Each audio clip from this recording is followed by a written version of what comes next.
मैं परमेश्वर का धन्यवाद देता हूँ इस संध्या समय के लिए। हम सब अज़ीज़ों को सर्वशक्तिमान परमेश्वर के चरणों में आने का प्रभु ने एक अच्छा अवसर प्रदान किया। आइए आज शाम की सभा हम प्रार्थना के साथ शुरू करें कि परमेश्वर की आशीष हम पर हो। आज जो वचन हम सीखें, हम एक-एक के लिए आत्मिक उन्नति का कारण बन सकें। आइए अपने आँखों को बंद करें, सिरों को झुकाएँ। हालेलुया! धन्यवाद हो प्रभु, स्तुति हो प्रभु, स्तुति हो प्रभु। हमारे अनुग्रहकारी दयालु पिता, हम आपका धन्यवाद देते हैं इस अच्छे समय के लिए। प्रभु, आपके पवित्र वचन के सामने हम आते हैं। पिछले दिनों से प्रभु, प्रायश्चित के उस ढकने का विषय हम सीख रहे हैं। कफ़ारे का सरपोश प्रभु, आपने हम एक-एक से बात किया है। कई बातें जो हमें अभी तक नहीं मालूम थी प्रभु, उन बातों को आप सीखने का मौका दे रहे हैं। प्रभु, आज की सभा भी हम सबके लिए आशीष का कारण हो।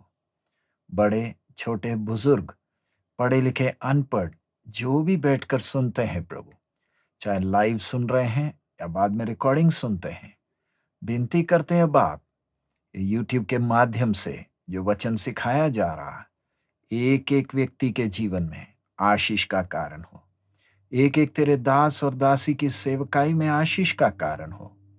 प्रभु, आपका नाम महिमा पाए, उससे हटकर हम और कुछ नहीं चाहते। सब महिमा आप ही को देते प्रभु, यीशु मसीह के मधुर नाम से हम मांगते हैं, आमीन। मैं प्रभु का धन्यवाद देता हूँ। पिछले दिनों से हम लोग परमेश्वर का वचन संदूक के विषय में हम लोग सीख रहे हैं और पिछले कुछ सप्ताह से प्रायश्चित के ढकने के विषय में, यानी उर्दू में बोले तो कफ़ारे का सरपोश, हिंदी में प्रायश्चित का ढकना, उसके विषय को हम सीख रहे थे। उसमें दो मुख्य बातें हमने सीखी। सबसे पहले इसका महत्व क्या है, उसके बाद प्रायश्चित के ढकने का उद्देश्य क्या है। हमने ये दो बातें देख ली। सबसे पहले प्रायश्चित के ढकने का महत्व और नंबर 2 उसका उद्देश्य क्या है। आज हम इसके नाप के विषय में सीखेंगे और इसके ऊपर जो बने हुए 2 केरूब हैं, उनके बारे में हम लोग सीखेंगे। लेकिन उसमें जाने के पहले सिर्फ कुछ बात आपको याद दिलाना चाहता हूँ, उसके बाद हम आगे विषय सीखेंगे। ये पूरा संदूक जब हम देखते हैं, संदूक के आग में 2 डंडे लगे हुए हैं। 4 याजकों का काम बनता था इस संदूक को उठाकर चलना। इसको किसी बैलगाड़ी में नहीं रख सकते थे। उसके बारे में आप जानते हैं कैसे दाऊद ने वो गलती की और उज़ा की मौत हुई। याजकों ने इसे उठाना है। लेकिन एक बात, ये संदूक के अंदर 3 बातें हैं, 3 चीजें रखी हुई हैं। सोने का मर्तबान जिसमें मन्ना, वाचा का वो जो पटिया 2 रखे हैं, हारून की छड़ी। तो ये सारा जो चीज है, इसको जब कंधे पर उठाते, इसका वजन लगभग आधा टन है। दोबारा मैं बोलूंगा, ये संदूक को इसका वजन हिसाब लगाया जाता है, लगभग आधा टन वजन है। तो आप हिसाब लगा सकते हैं, याजकों ने जब इसे कंधे पर उठाया है, एक भारी वजन वाला वस्तु को अपने कंधे पर उठाया। सो जब वजन आपके कंधे पर है, उससे हमें क्या समझ में आया कि ये भाग नहीं सकते, सुस्ती लापरवाही नहीं कर सकते। इसको उठाते वक्त कितने ध्यान से उठाना है, और जब लेकर चल रहे हैं, एक भारी वजन वाले वस्तु को जब कंधे में उठाया, तो आप समझ सकते हैं वो 4 याजक कैसे चलते होंगे।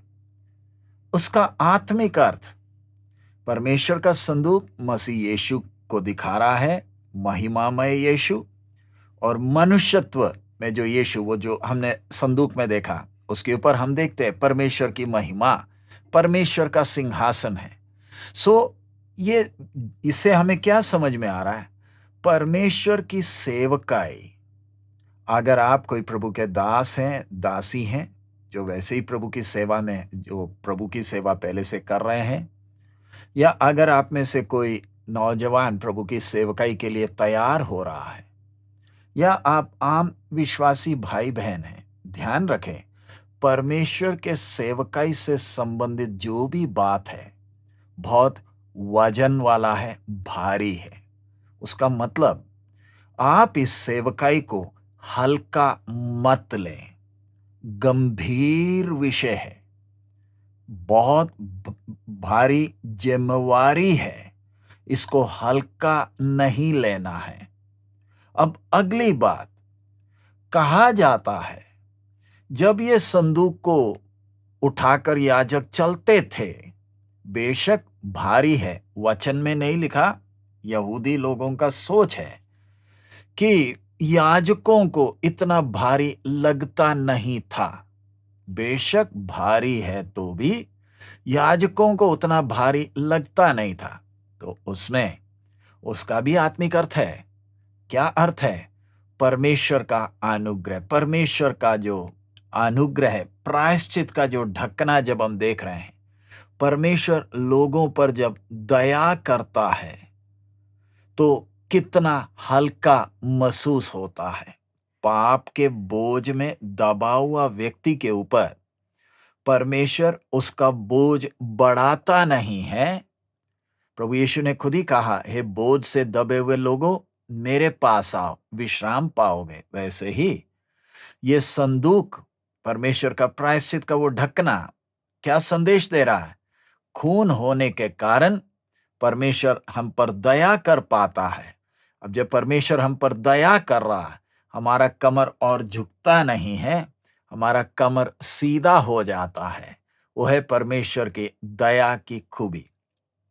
अगली बात जो हम ध्यान देते हैं, इस इस संदूक के पर, इस प्रायश्चित के ढकने के ऊपर जब खून है और इसके सामने भी जब खून डाला, ढकने के ऊपर खून का मतलब, जो ये ध्यान रखें, ये जो संदूक है, इसको लेकर जब याजक चल रहे हैं, असली में देखा जाए तो ये एक लेबोरेटरी है। लेबोरेटरी का मतलब, इस संदूक के अंदर 3 मुख्य गवाहों को रखा गया है।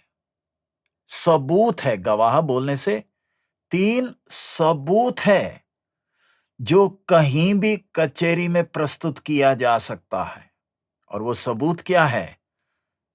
खाना खिलाया है। मन्ना किसको दिखा रहा है? परमेश्वर ने इनको देखभाल किया है, आवश्यकताएं पूरी की है। हारून की छड़ी, महायाजक का सेवा किया है, कर रहा है। नंबर 3, व्यवस्था के 2 पट्टियां जो रखे हैं, जो मनुष्य को दोषी बनाते हैं। ये 3 बहुमूल्य सबूत इस संदूक के अंदर रखा है। और ये सबूत 3 क्या बताते हैं? कि ये इस्राएली दोषी हैं। जैसे कोर्ट कचहरी में किसी भी विषय के लिए सबूत लाया जाता है, ध्यान से उस सबूत को रखा, संभाला जाता है। आपने देखा होगा कहीं भी जब कत्ल या एक्सीडेंट होती है तो पुलिस कितने ध्यान से फोटो लेती है, सबूत इकट्ठा करती है, ग्लव्स लेकर ये पन्नी के अंदर एक एक सबूत डालती है। क्यों?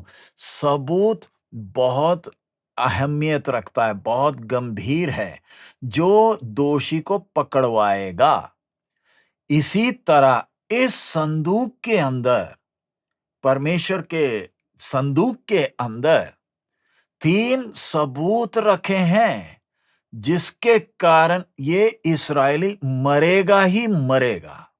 दोषी है, निर्दोष साबित नहीं हो सकता। लेकिन इस सबूत के ऊपर जब खून छिड़का गया है, सबूत के ऊपर खून छिड़का गया है 2 जगह में, एक तो प्रायश्चित के ढकने के ऊपर, दूसरा इसके सामने।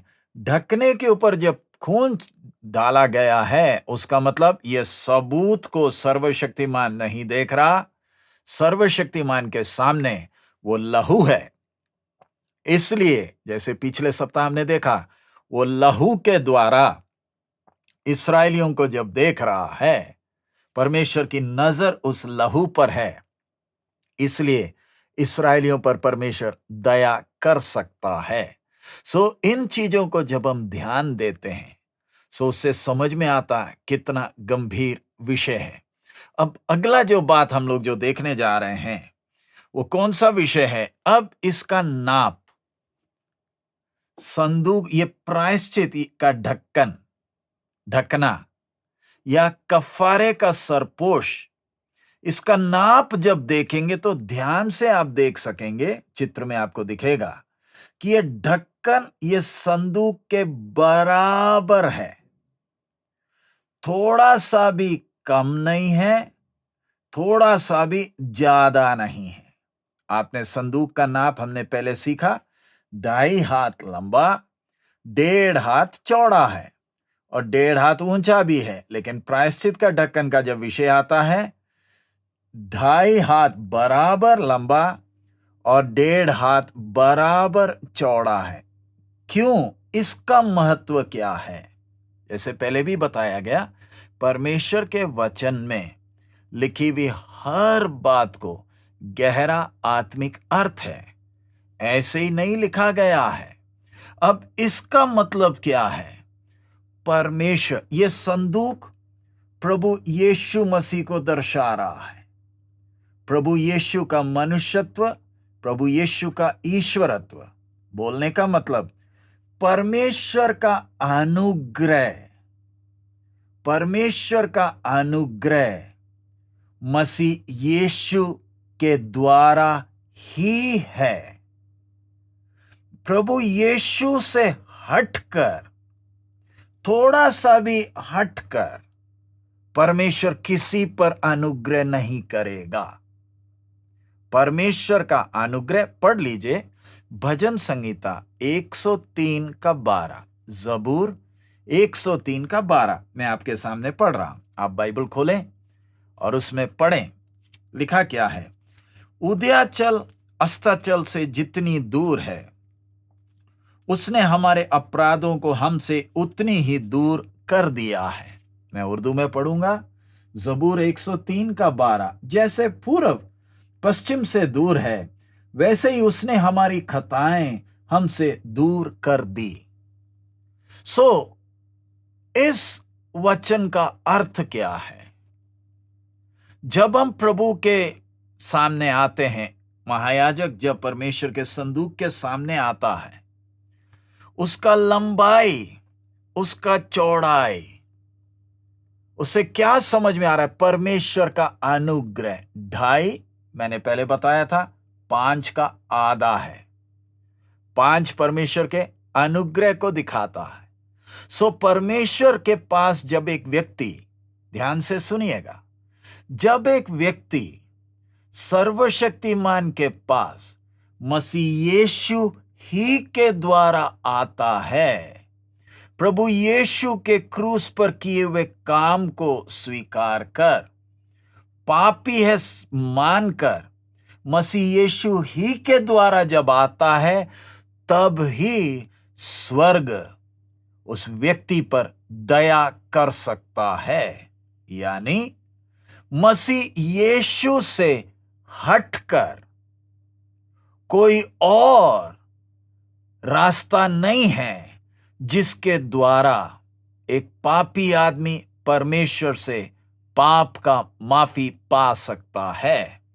बराबर नाप का मतलब मसीह यीशु में ही।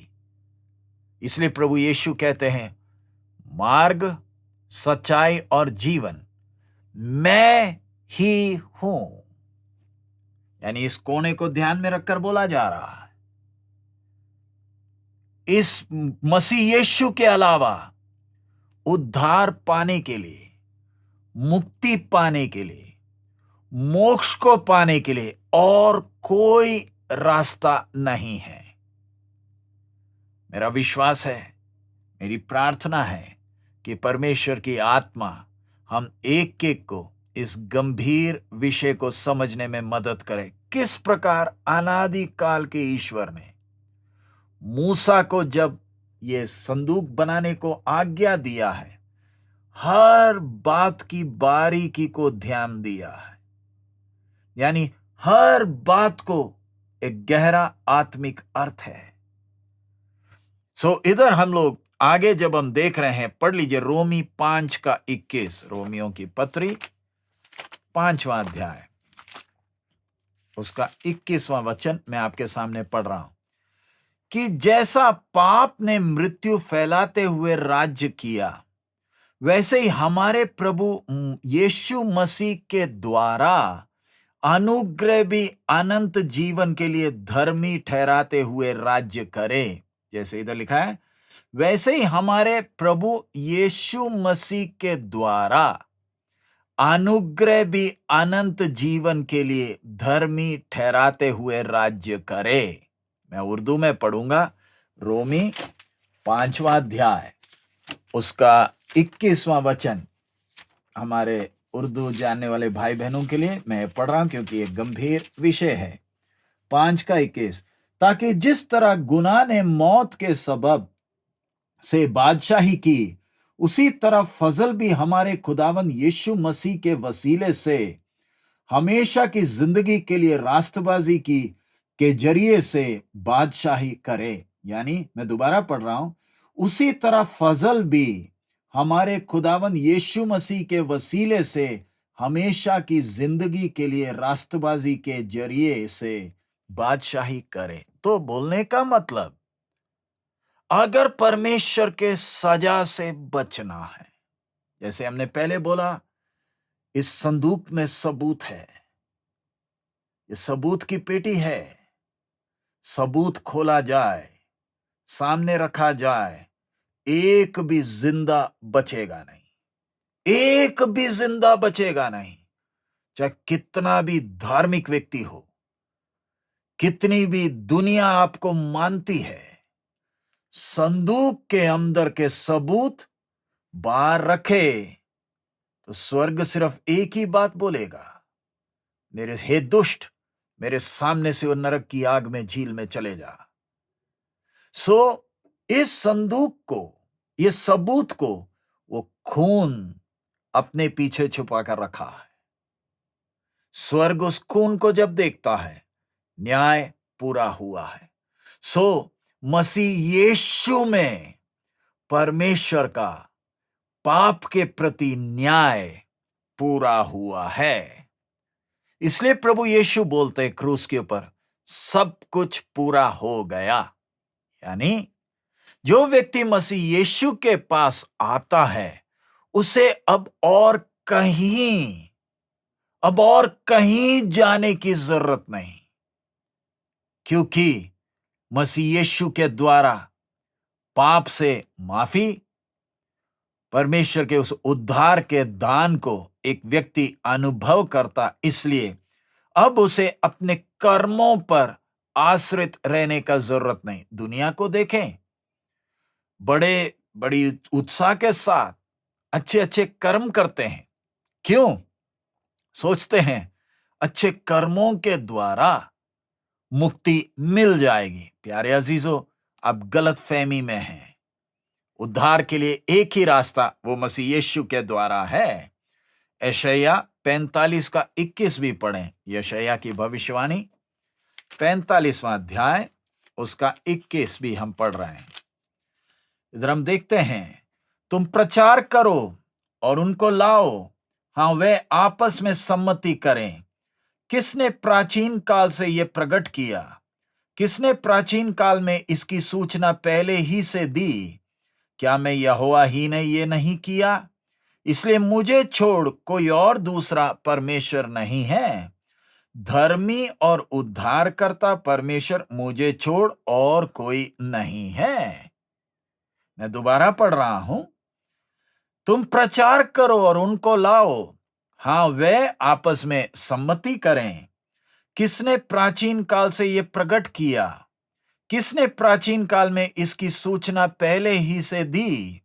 क्या मैं यहोवा ही ने यह नहीं किया?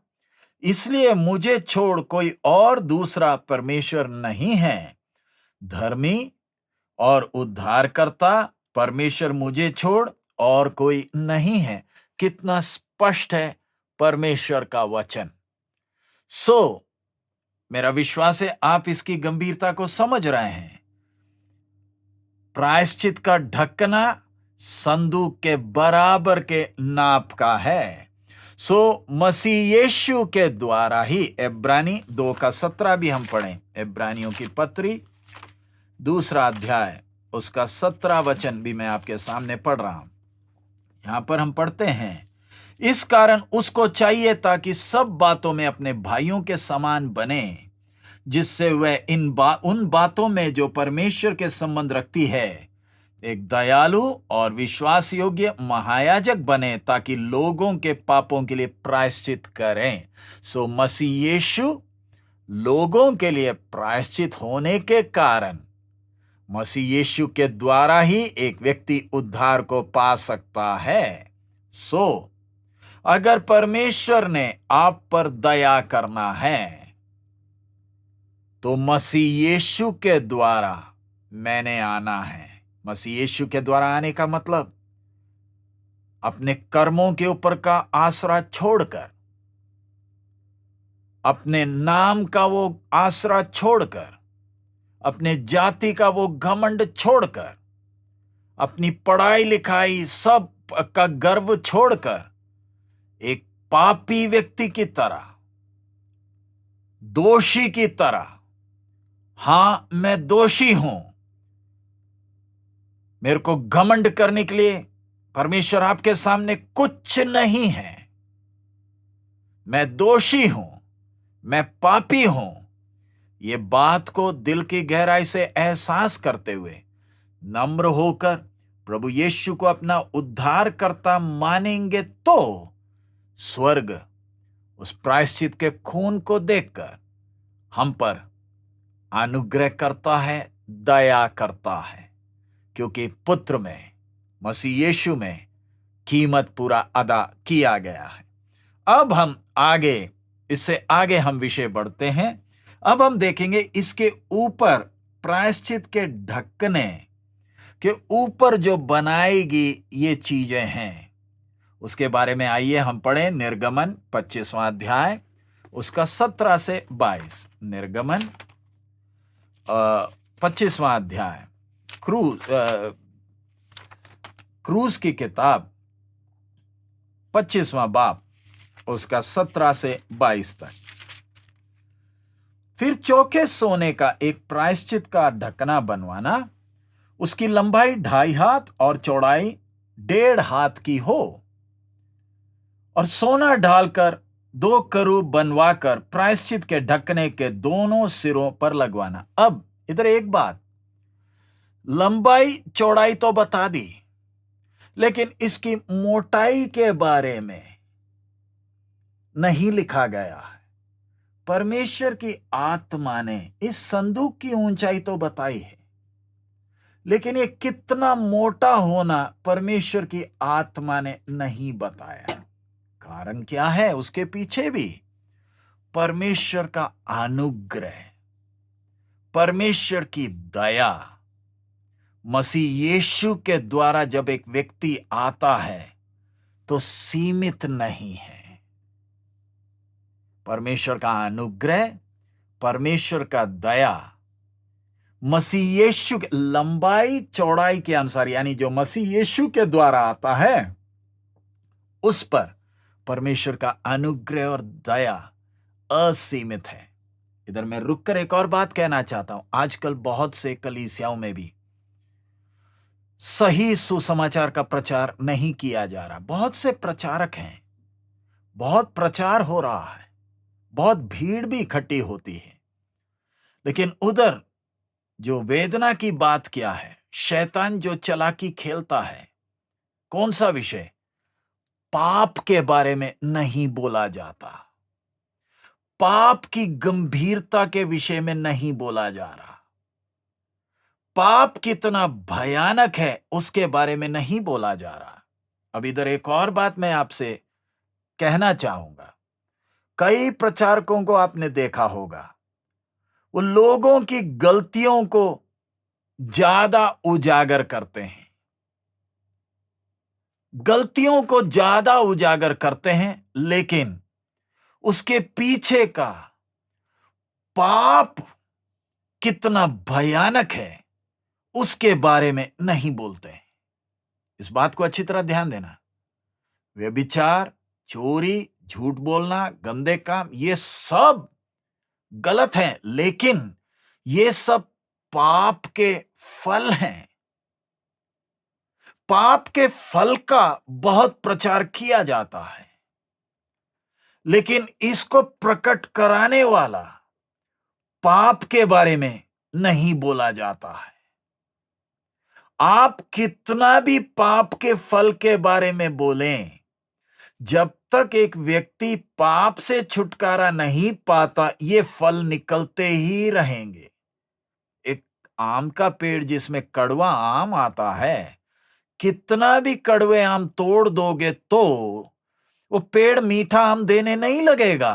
कारण ये कड़वे आम पैदा करने के पीछे वो पेड़ का जड़ है। इसी प्रकार एक व्यक्ति चोरी, बेईमानी, व्यभिचार, बुरे काम, ये सब क्यों करता है? पाप उसके अंदर है।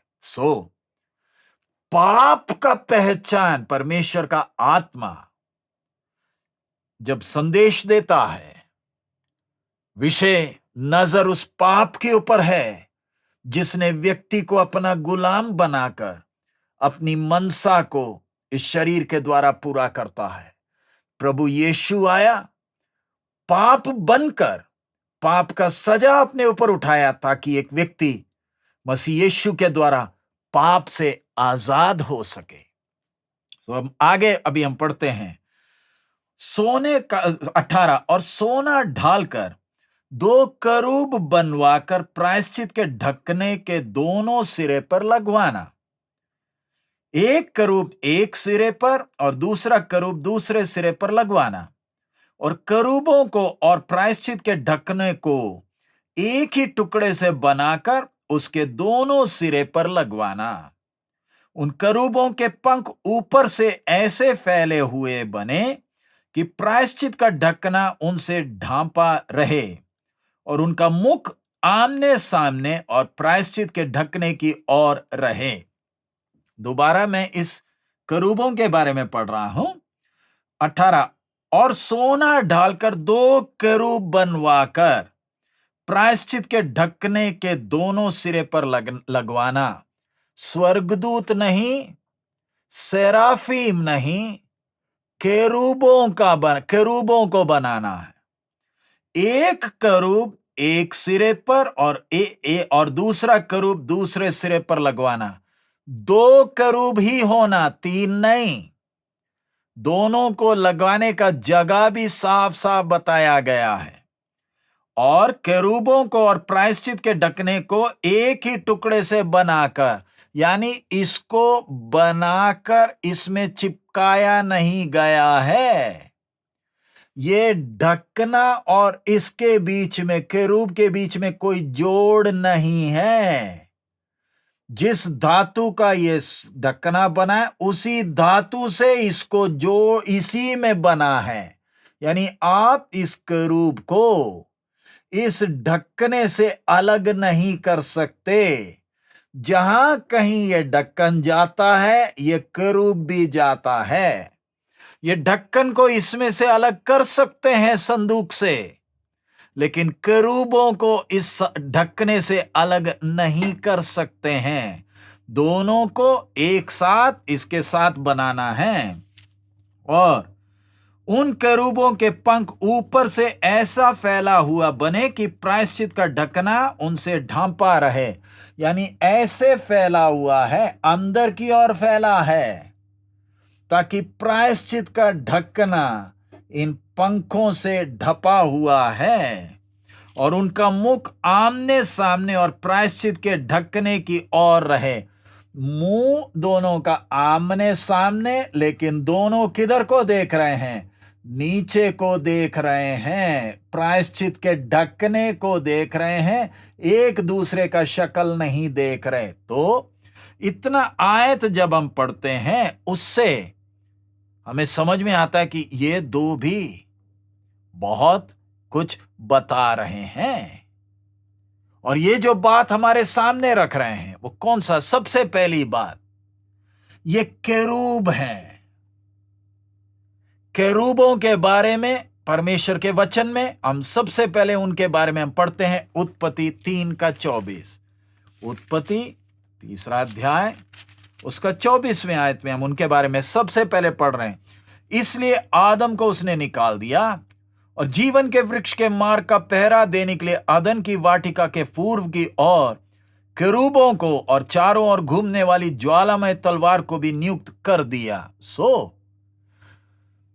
अदन बगीचा में जीवन के वृक्ष की रक्षा करने के लिए केरूबों को खड़ा किया। इसका मतलब ये केरूब परमेश्वर के सिंहासन से संबंधित हैं।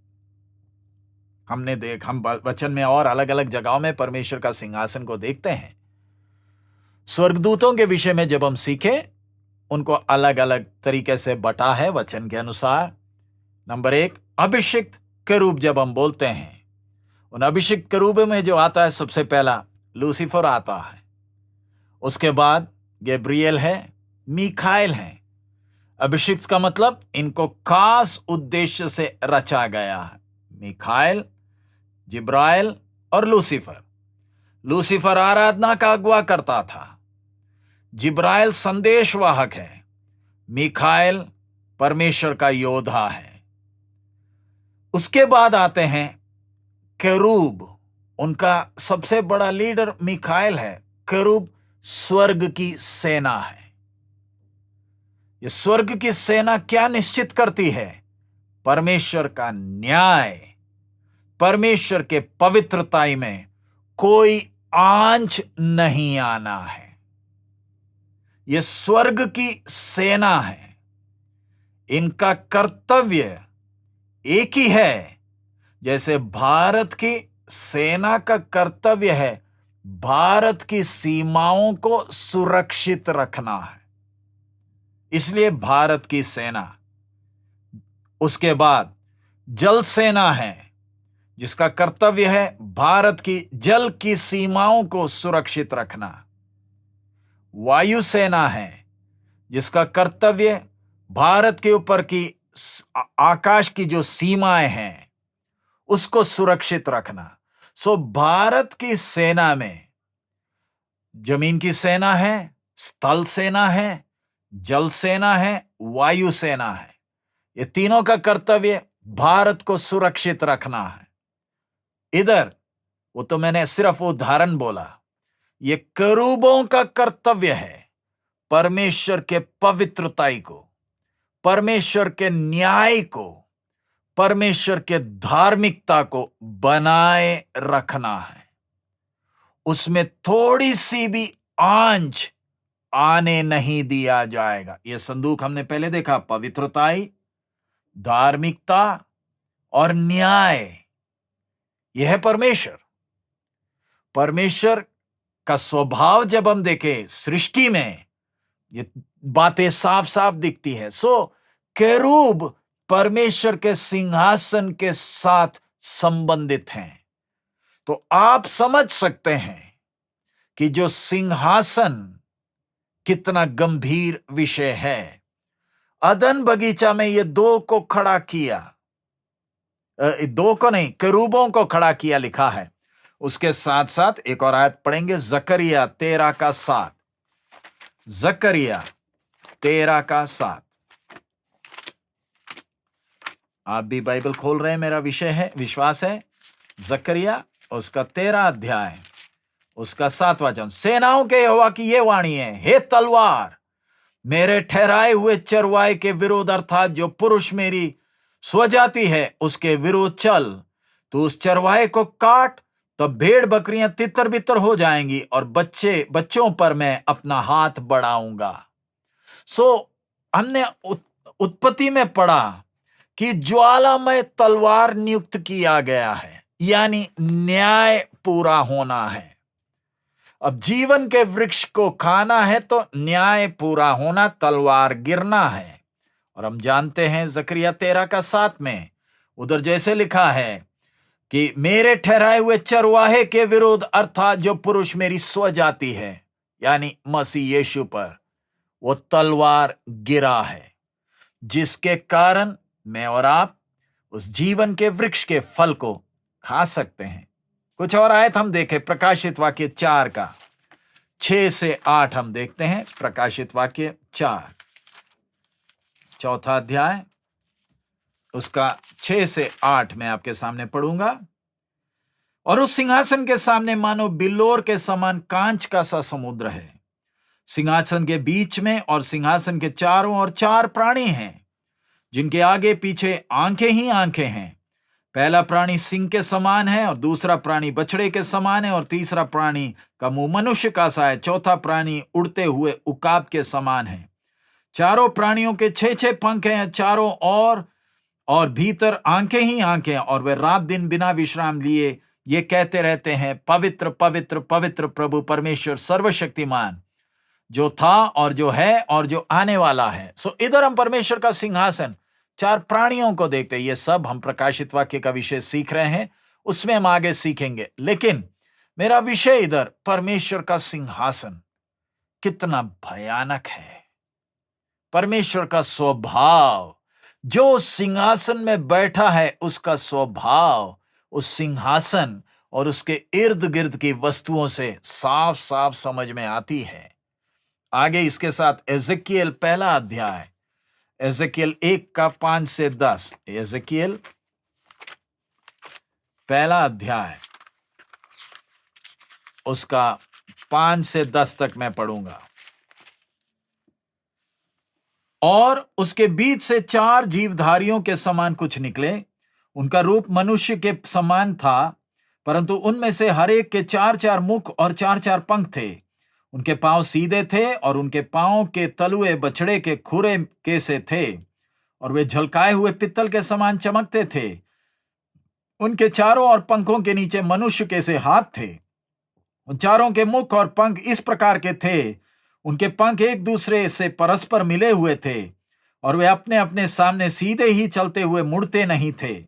उनके सामने के मुखों का रूप मनुष्य का सा था, और उन चारों के दाहिने ओर के मुख सिंह के से, बाई ओर के मुख बैल के से थे, और चारों के पीछे के मुख उकाब पक्षी के से थे। सो इधर हम अगला परमेश्वर का सिंहासन एजेकियल में देख रहे हैं, कितना भयानक है। मैं उन सब डिटेल्स में नहीं जा रहा।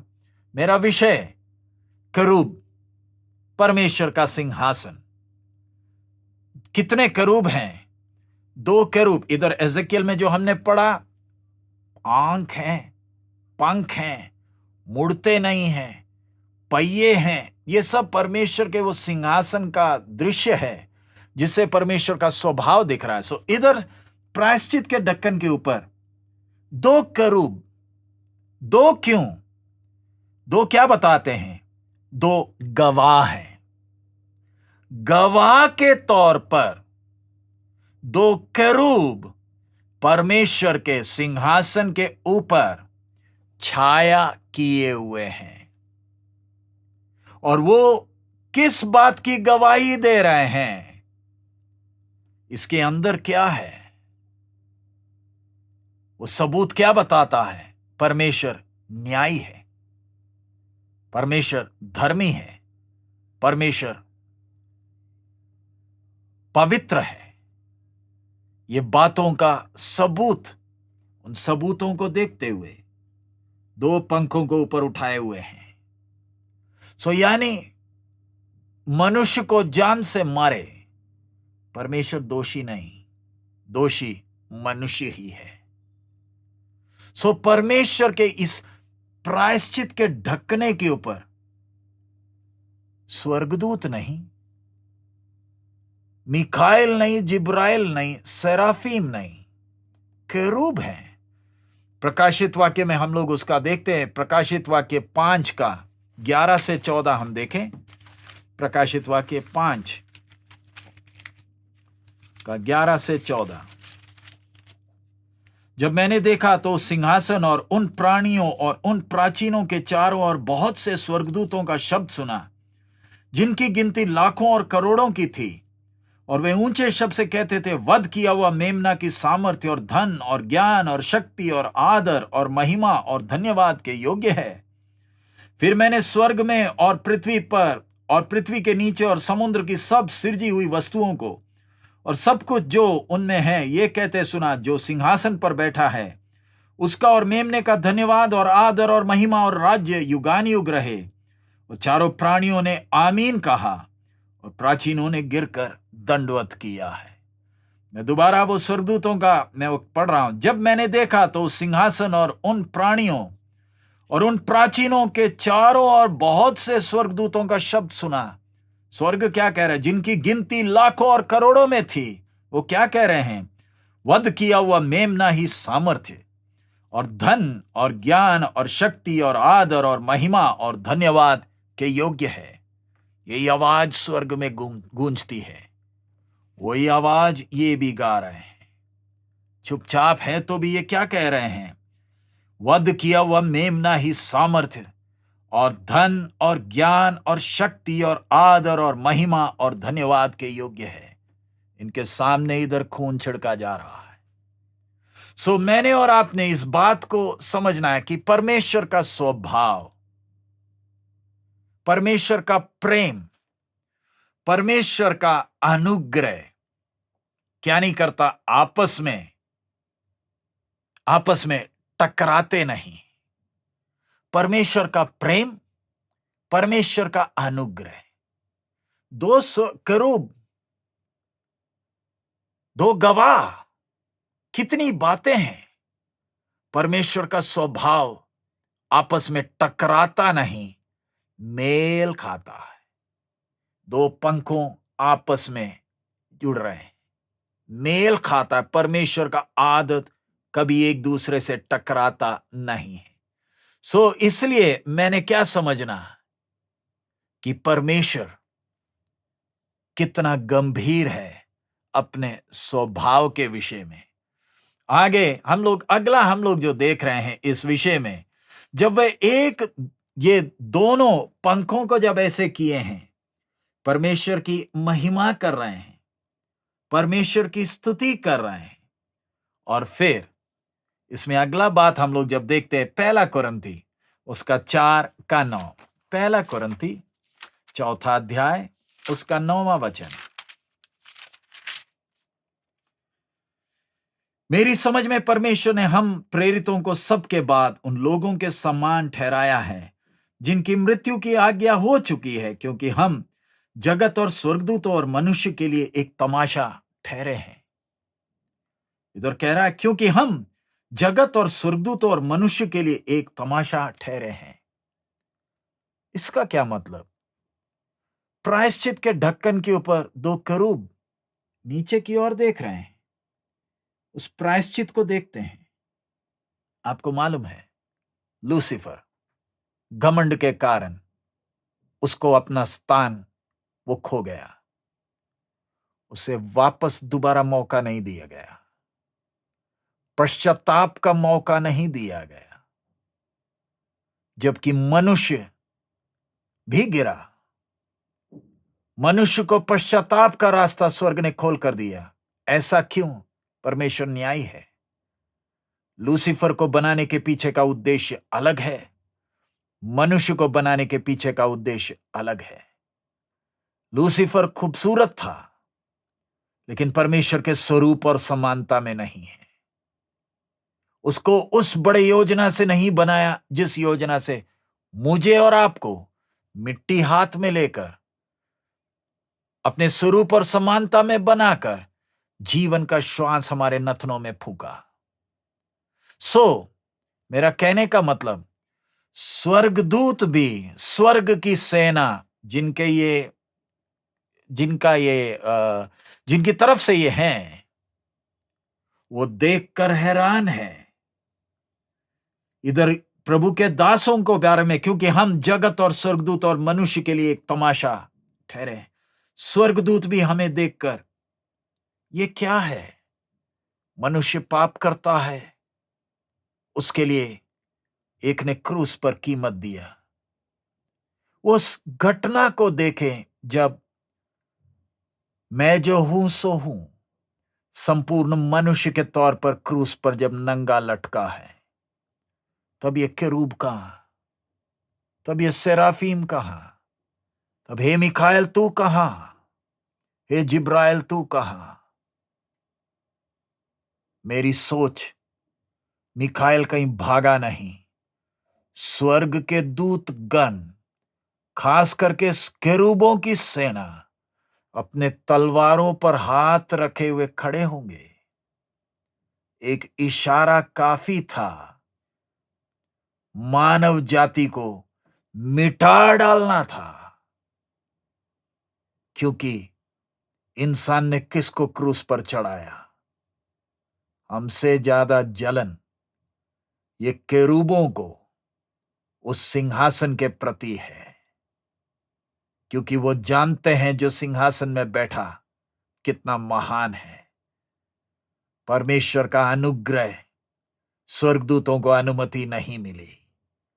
कीमत देने के बाद आप देखते कैसे वो चट्टान के ऊपर, कब्र के ऊपर वो जो पत्थर था रुलड़ गया, और एक उधर आकर बैठा है, बिजली का सा चमकता है। फौजी जान लेकर भाग गए। मैं इधर अपनी बातों को समाप्त करना चाहता हूं। स्वर्ग कलीसिया को देख रही है।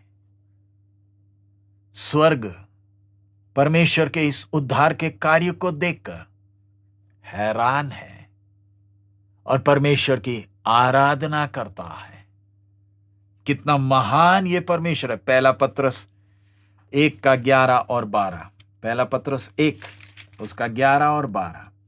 उन्होंने इस बात की खोज की कि मसीह का आत्मा जो उनमें था और पहले ही से मसीह के दुखों की और उसके बाद होने वाली महिमा की गवाही देता था, वे कौन से और कैसे समय की ओर संकेत करता था। उन पर यह प्रकट किया गया कि वे अपनी नहीं वरन हम तुम्हारी सेवा के लिए ये बातें कहा करते थे, जिनका समाचार अब तुम्हें उनके द्वारा मिला। उन्होंने पवित्र आत्मा के द्वारा जो स्वर्ग से भेजा गया तुम्हें सुसमाचार सुनाया, और इन बातों को स्वर्गदूत भी ध्यान से देखने की लालसा रखते हैं। स्वर्गदूत भी देखने की लालसा ध्यान से रखते हैं। एफेसी 3:10, एफेसियों की पत्री 3 अध्याय उसका 10वां वचन मैं आपके सामने पढ़ रहा हूं, ताकि अब कलीसिया के द्वारा परमेश्वर का विभिन्न प्रकार का ज्ञान उन प्रधानों और अधिकारियों पर जो स्वर्गीय स्थानों में है प्रकट किया जाए। सो उन प्रधानों और अधिकारियों पर जो स्वर्गीय स्थानों में प्रकट किया जाए, यानी स्वर्ग कैसे इंतजार करता है, कैसी आशा भरे दृष्टि से देख रहा है। मैं शैतान की बात नहीं कर रहा, शैतान तो परेशान है ही है, लेकिन स्वर्ग की सेना जब हम उस संदूक के सामने आते हैं, प्यारे अजीजों, हम प्रार्थना करने जा रहे हैं। जब महायाजक आता है, एक बात मैं कहना चाहता हूं, इस्राएली व्यक्ति महायाजक को छोड़ो और कोई भी इस परम पवित्र स्थान में प्रवेश नहीं कर सकता। लेकिन इस परम पवित्र स्थान के अंदर रखी हुई वस्तुओं को परमेश्वर की आत्मा ने विस्तार से लिख कर दिया है, ताकि बाहर खड़ा हुआ व्यक्ति को मालूम चले अंदर क्या है, लेकिन आ नहीं सकता है। मुझे और आपको परमेश्वर ने अपना मंदिर बनाया। इसमें मैं चाहूंगा, मैं तो संक्षिप्त में सब बातें आपको बोला हूं। ये क्लास खत्म होने के बाद मेरा आपसे विनम्र विनती है, कृपया कर एकदम बाइबल बंद कर नोटबुक बंद कर मत अपने काम में मत जाए। थोड़ा समय लें, अकेले बैठें, सुना हुआ वचन को मनन करें। जब आप मनन करते हैं, मुंह खोलकर प्रभु से बातें भी करें, तभी जाकर ये वचन आपके लिए आत्मिक उन्नति का कारण होगा। नहीं है तो आपको ज्ञान की बातें तो मिल गई, यही ज्ञान आपके लिए न्याय का कारण भी बन जाएगा। इसलिए मेरा विनती है, क्लास खत्म होते ही कॉपी और बाइबल बंद कर उठकर मत जाएं। समय लें, मनन करें जो बात हमने सीखा। आज जो हमने सीखा विषय, प्रायश्चित का ढकना का नाप। उससे पहले हमने देखा ये संदूक कितना भारी है। प्रभु के दास, प्रभु के दासी, सेवा को हल्का मत लें। आपके सिर पर हाथ रखकर सेवकाई जब सौंपा गया है, ध्यान रखें, हल्का ना लें। अगर आप कोई सेवा कर रहा है और आपके सिर पर प्रभु के अभिषिक्तों ने हाथ रखकर सेवा सौंपा नहीं है, तो जरा रुक जाएं, अपने आप से पूछें, स्वर्ग से पूछें, जब मुझे सेवा सौंपा नहीं गया तो मैं किस अधिकार से सेवा कर रहा हूं? क्या मेरा सेवकाई स्वर्ग ग्रहण करता है? मेरा कहने का अर्थ यह नहीं कि आपने हमारी संस्था में जुड़ना है। संस्था की हम कोई बात नहीं कर रहे हैं। कलीसिया एक ही है